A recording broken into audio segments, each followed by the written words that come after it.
Good morning again, everyone. It's around coming up to 8:15 here in Les Sables d'Olonne. This is take two. We had to cancel the other one. It locked onto the wrong internet connection and was delaying a bit. So hopefully this will run smoothly now. So starting again, looking at the back end of the fleet here this morning with Mark Sinclair here, now bound for Adelaide, his hometown, and also Igor now bound for Albany.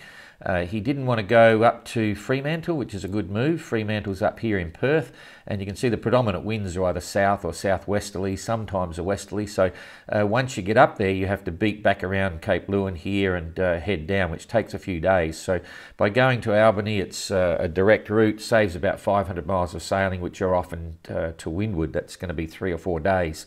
So we'd expect to see Igor in Albany. It's about 1,000 miles from where he is now over to Albany, so it's going to take him a week or so to get there, depending on the weather. And if we're looking at Mark as well here, Mark's got about 600 miles. Just so you know how to do that, you click on this little top icon there and then bring down here, go click once, click twice there, and wherever you click and drag these little spots, you'll get a distance there. So if I look at that now, look up here, it's 670 miles for Mark to get to Adelaide. And if we go for Albany here with Igor, just slide that across there, we've got 726 miles, so it's about the same. So they're having their own little race to get there. But yeah, Igor's completely smothered with barnacles, so that's going to take him at least a week. And Mark just went over the side again yesterday. He had another big shark around, but it must have disappeared. So he jumped in and had a look, and there's a lot of barnacles on his rudder and keel and prop aperture and so on. So not going fast, but not as bad as Igor by the sound of it. So there'll be a lot of people in Adelaide that'll be happy to see Mark, that's for sure. They'll both be on Chichester class once they make that landing, and then they'll make their slipping and paint the bottom, resupply, and head out again as quick as they can. They then won't need to go into Hobart for the film drop. This will be their acceptable film drop. So that might be the end of us with the Royal Yacht Club of Tasmania and so on, but we'll wait until we get confirmation.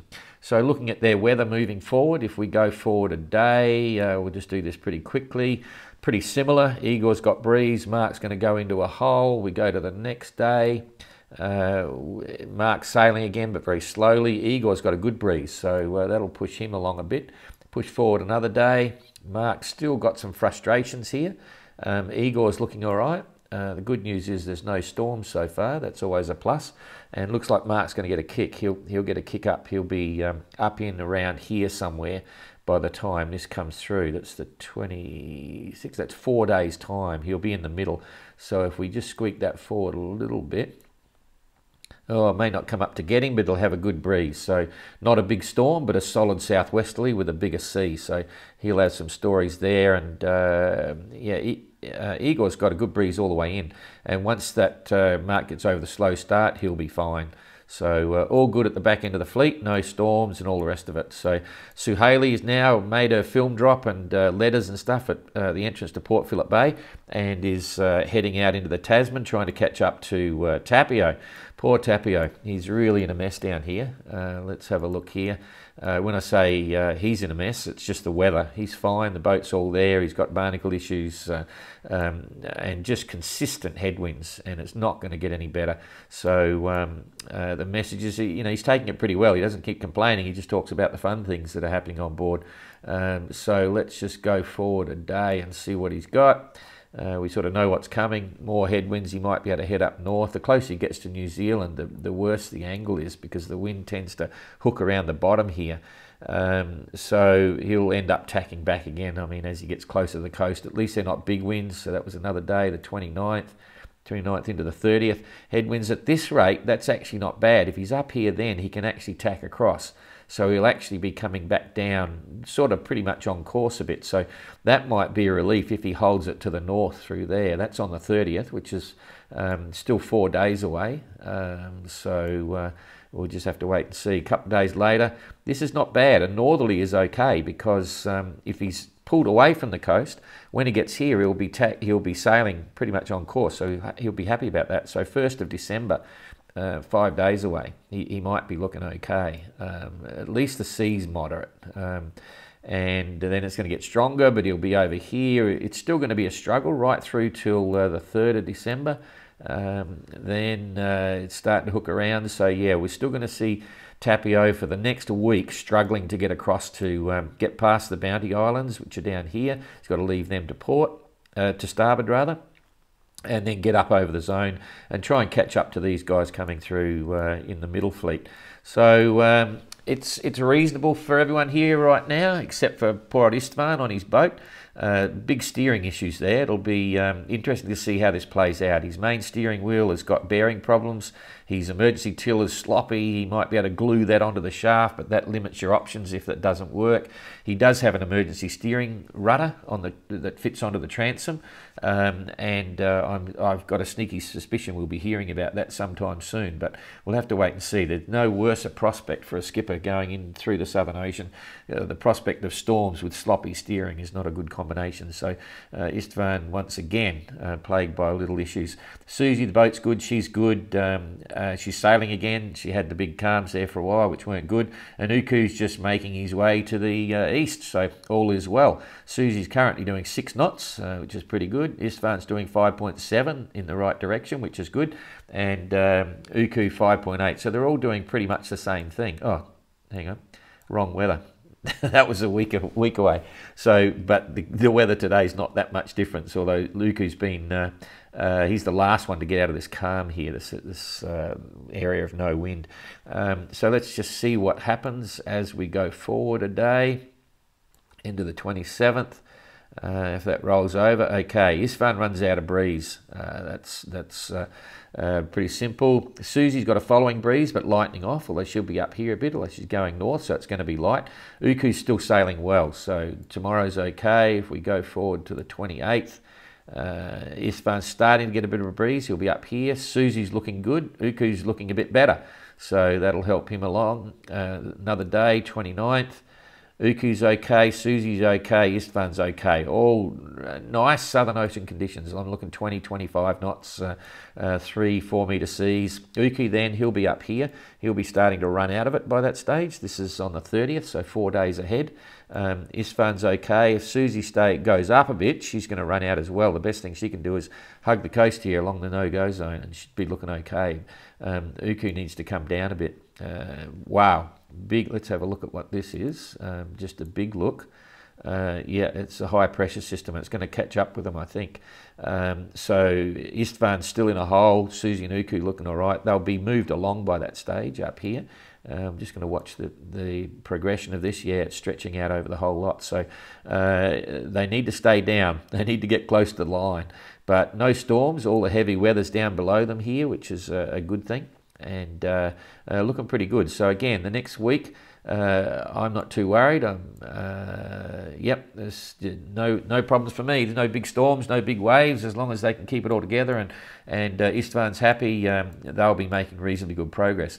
So come back to real time. This is the fun part now, because as we all know, Mark is on the hunt for Jean-Luc, and looks like he's going to get a reasonably good run with the weather. So this is going to play out quite nicely for Mark, I think.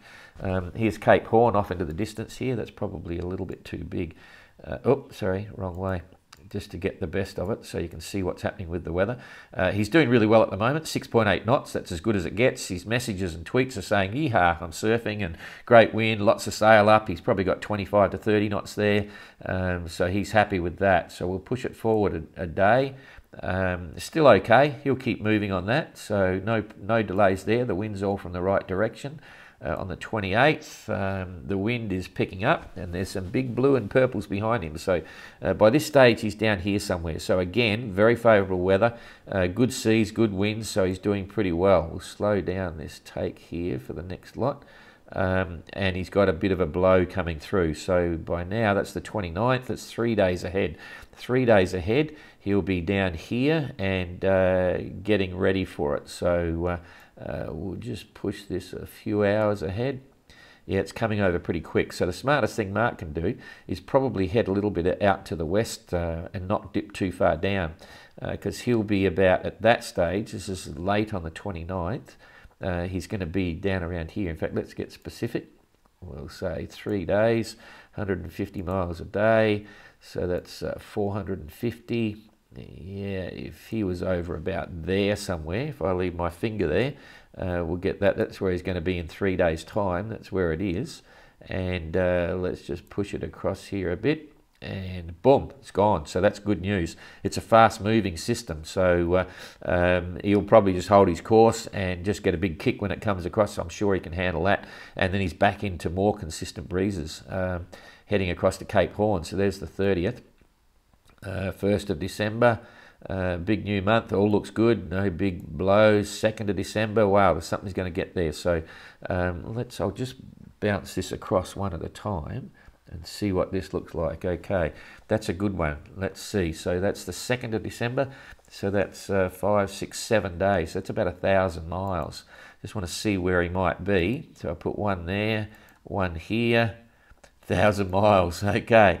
So that's 960. If he can keep his act together and make a good track to the Horn, what you're going to see here is, if this weather holds true and these big winds are there, I think he's just going to squeak around before this big blow gets there. So between where he is now and Cape Horn, there's no big storms in the way. There's just solid, fast sailing breezes, and there's every possibility he'll get around the corner before this one hits. So watch this space and see how it goes. That means he's got good fast speeds there all the way through. So what's that mean for Jean-Luc? Let's see how much he's going to make in the next week. He's been making really good time.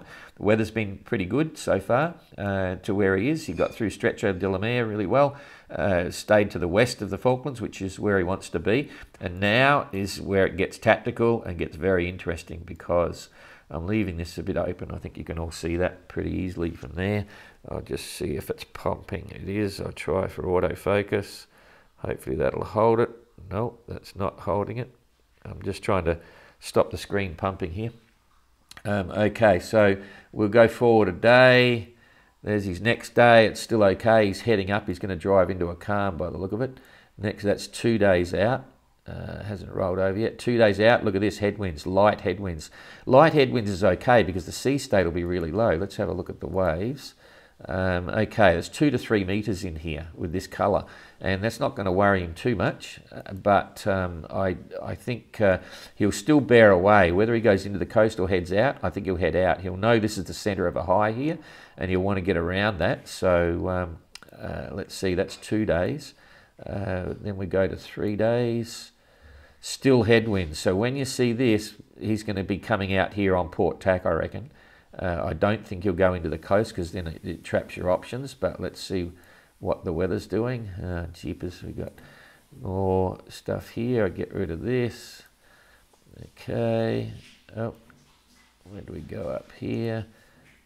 Okay, more headwinds. It's 29th. Let's go to the 30th. Okay, it's starting to move offshore here, but boy, this is going to get really interesting. So there, he's still on, probably on Port Tack, heading out here to the Rum Line. I think that's what he'll be doing. No big winds. Second and third, we've got a big following breeze, so you might get a kick on that. So yeah, so I think you'll see him go forward for a day or two, then he'll come out on Port Tack very slowly, and because he's done this dog leg in relation to the Rum Line, which is this red line here, he's slowed up a bit, and you might see the relative distance between Mark and Jean-Luc start to close. So by the time Jean-Luc's tacking and getting back onto the Rum Line, if Mark is lucky, gets through the Stretcho de la Mer, comes up here, he may be taking some ground out. So watch this space. The good news is that there's no real storms or anything. I'm happy. I'm sure the entrants are happy. GGR continues, and the race is on. Thanks for that. And we'll see you again on Wednesday morning. And tonight, in about 12 hours or so, no, 10 hours, we've got a French live with Jean-Luc ringing into the office here, live in the office. You'll see that, but it'll all be in French. Thanks.